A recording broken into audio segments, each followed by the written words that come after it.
Assalamualaikum warahmatullahi wabarakatuh. Apakah sudah ready? Oke, kami, saya Elsa Rosalina Kumar beserta ketiga rekan saya, Devi Muntiara, Karissa Amanda, dan Syahrani Alemina, ingin mempresentasikan tentang unsur yang mempengaruhi pembangunan ekonomi dan keterkaitan dengan mazhab ekonomi. Oke, slide next.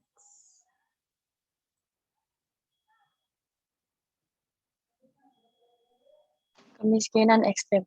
Bank Dunia menyatakan hasil asesmennya menunjukkan indikator kesejahteraan. Utamanya, angka kemiskinan ekstrem diperkirakan akan meningkat. Tingkat kemiskinan ekstrem di tanah air diperkirakan akan menjadi 3% di 2020 berdasarkan garis kemiskinan USS 1,9 per kapita per hari. Adapun menurut rilis Badan Pusat Statistik atau BPS, pandemi menyebabkan angka kemiskinan naik menjadi 9,8% di Maret 2020. Angka itu mengembalikan level tingkat kemiskinan Indonesia seperti pada 2017. Kepala Badan Kebijakan Fiskal Kementerian Keuangan Febriunatan Kacaribu dalam keterangan resmi mengatakan Bank Dunia dalam laporannya bertajuk East Asia and Pacific Economic Update bertema From Containment to Recovery juga menekankan pentingnya upaya mitigasi pemerintah mengatasi lonjakan angka kemiskinan itu.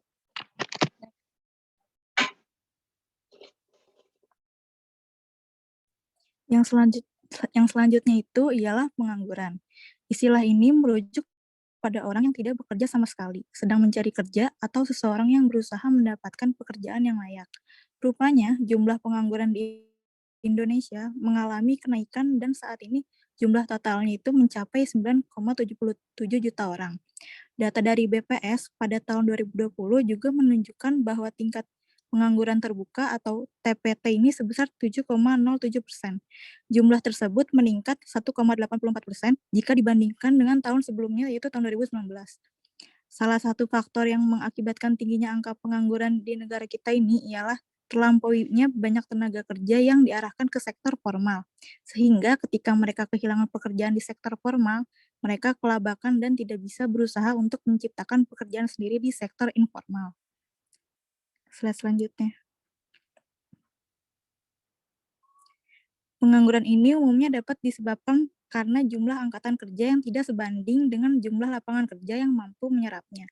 Pengangguran seringkali menjadi masalah dalam perekonomian, karena dengan adanya pengangguran ini, produktivitas dan pendapatan masyarakat akan berkurang, sehingga dapat menimbulkan kemiskinan dan masalah sosial lainnya. Lalu yang ketiga adalah penciptaan lapangan kerja, yang dimana Menteri Ketenagakerjaan Ida Fauziah menyebutkan bahwa lapangan kerja baru akan tercipta di 2021 seiring proses pemulihan ekonomi Indonesia. Dalam menciptakan lapangan pekerjaan pun terdapat beberapa hambatan yang ada, seperti iklim penciptaan lapangan pekerjaan di Indonesia yang belum bersahabat. Dan juga tercatat bahwa tingkat kemudahan berusaha Indonesia berada pada peringkat 73 atau yang bisa dikenal dengan iklim investasi yang lemah. Lalu adapun prasarana yang tidak layak dalam mengakomodasi penciptaan lapangan pekerjaan. Lalu akses pada pelayanan keuangan yang terbatas untuk usaha mikro, kecil, dan menengah, serta keterampilan dan pelatihan yang kurang memadai. Maka dengan hambatan yang ada ini, pemerintah menerbitkan UU Cipta Kerja dengan harapan dapat mendorong kebebasan ekonomi di Indonesia, termasuk kemudahan berusaha dan peningkatan investasi yang berdampak pada peningkatan penyerapan tenaga kerja. Next.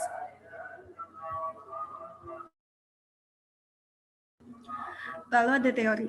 Jadi pada kasus kali ini kami menggunakan teori neoliberalisme yang berdasarkan pada Chicago School dengan tokohnya itu adalah James Buchanan dan Gordon Tullock, yaitu mengatakan bahwa idenya itu mengenai apa peran pemerintah yang harus dilakukan ke depannya, yaitu satu, melindungi hak-hak individu termasuk hak milik. Jadi pemerintah itu harus memproteksi kehidupan dan juga hak milik para masyarakat, tetapi bukan mencampuri pribadi urusan orang lain. Lalu yang kedua, menjadi negara yang produktif yang menyediakan public goods. Goods di sini adalah yang bermanfaat dan berguna untuk orang banyak. Namun yang paling penting dalam unsur negara adalah melihat kesepakatan antara negara dan masyarakat. Jadi jika dikaitkan kepada kasus yang hari ini adalah kemiskinan ekstrim, pengangguran, dan upaya penciptaan lapangan pekerjaan, bahwa pemerintah dalam menanggulangi permasalahan tersebut harus berdasarkan atau menanyakan kepada masyarakat mengenai kebijakan yang ia buat atau menggunakan public choice.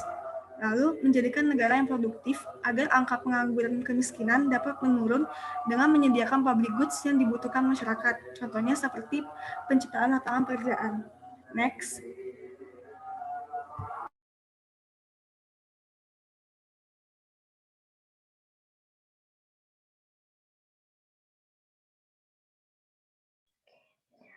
Selanjutnya adalah kesimpulan. Jadi dari ketiga unsur yang dijelaskan oleh rekan saya, Indonesia memiliki kemiskinan ekstrim yang cukup tinggi dikarenakan tingkat kesenjangan yang tinggi dan banyak pendidikan, faktor pendidikan yang mempengaruhi salah satunya. Lalu Indonesia juga dikaitkan dengan permasalahan pengangguran, yang salah satunya menjadi persoalan signifikan yang menghambat pertumbuhan perekonomian. Nah, terlampaui tenaga kerja ini karena tadi dijelaskan oleh rekan saya Devi, diarahkan banyak pekerja yang diarahkan ke sektor formal, sehingga jika dia mengalami PHK, dia akan kehilangan pekerjaannya. Dan maka dari itu, kebijakan yang dapat dilakukan pemerintah itu adalah salah satunya dengan meningkatkan lapangan pekerjaan. Nah, selanjutnya adalah solusi. Kebijakan yang bisa kebijakan yang bisa dilakukan oleh pemerintah untuk menurunkan tingkat kemiskinan atau ekstrim poverty itu, salah satunya dengan fokus pada program bantuan sosial dengan sasaran kelompok masyarakat rentan dan miskin. Nah, bagaimana caranya untuk menurunkan angka pengangguran itu dengan menyediakan lapangan kerja yang luas. Salah satunya yang telah dilakukan oleh pemerintah adalah dengan menciptakan undang-undang cipta kerja yang diharapkan itu dapat menarik lebih banyak investasi sehingga dapat membuka lapangan kerja sebanyak-banyaknya. Oke, jadi sekian presentasi dari kelompok kami, kurang lebihnya mohon maaf. Wassalamualaikum warahmatullahi wabarakatuh.